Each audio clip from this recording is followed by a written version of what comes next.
सहाय जी, सबसे पहले आप ही से मैं ये जानना चाह रही हूं कि बैन के बावजूद ये स्क्रीनिंग आखिर कैसे हो जाती है? बीबीसी का प्रोपेगेंडा है ना, इसमें बाकियों को शामिल होने की क्या जरूरत है? शिक्षण संस्थान है वो तो।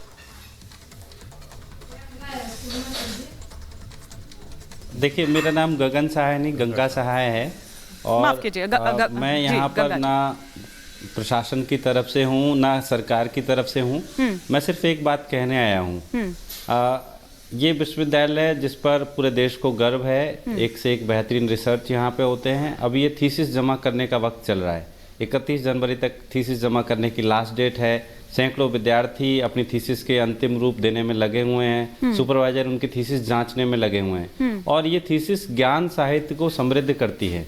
ये थीसिस दुनिया में ये दिखाने की कोशिश करती है कि भारत में कितना बेहतरीन रिसर्च होता है। लेकिन ये जानकर मुझे दुख होता है कि हमेशा जेएनयू में ये दिखाने की कोशिश मीडिया करता है कि यहाँ पे देखो पुलिस के जवान हैं, यहाँ पे इतनी हिंसा हो रही है, इतना उपद्रव हो रहा है। ये सब घर से ही हैंडीक्राफ्ट का बिजनेस करके हर महीने लाखों कमाते हैं। आपको भी ये करना है, इनसे सीखना है तो फ्रीडम ऐप को अभी डाउनलोड कीजिए।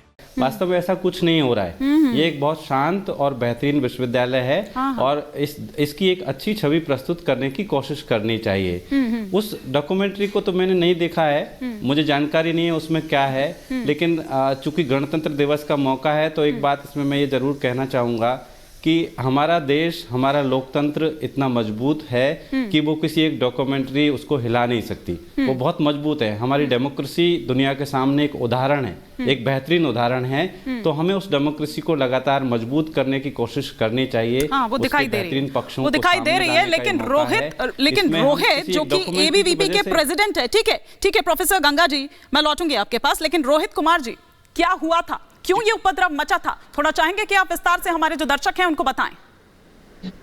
जी, मेरा ये सिंपल सा एबीवीपी का ये मानना है, देश इतना मजबूत है परंतु जेएनयू कैंपस को यूज करके कौन पॉलिटिक्स कर रहा है, जेएनयू को बदनाम कौन कर रहा है? हम लोगों को अगर आगे जाकर नौकरियां लेनी है तो हमारे साथ वो स्टिग्मा कौन लगा रहा है? अपनी छोटी घटिया राजनीति के लिए जेएनयू के जमीन को यूज करना।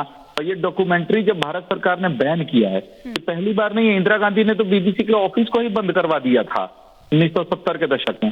बीबीसी हमेशा से इंडिया को बैड लाइट में, बुरे नजर में दिखाना चाहता है।